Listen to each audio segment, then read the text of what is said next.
Right. இப்ப தனியார் ரூம்குள்ள போனாங்க. என்ன பேசியிருப்பாங்க? என்ன சொல்லியிருப்பாருன்னு பாக்குறீங்க இல்லையா? வந்து உங்ககிட்ட அவன் என்ன சொன்னான்னு கேட்பாங்க. ஒண்ணுமே சொல்லிடாதீங்க. எது அடிச்சு கூட கேட்பாங்க. அப்பையும் ஒண்ணும் சொல்லிடாதீங்க. அதான் போலீஸ் வருவாங்க. உங்களை அடிச்சு கூட கேட்பாங்க.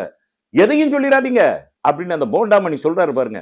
அது மாதிரி இவர் தனியார் ரூம்குள்ள போய் சிபிஐ வழக்கு எடுத்துட்டாங்க. உங்களை அடிச்சு கூட கேட்பாங்க. எதையும் சொல்லிடாதீங்க.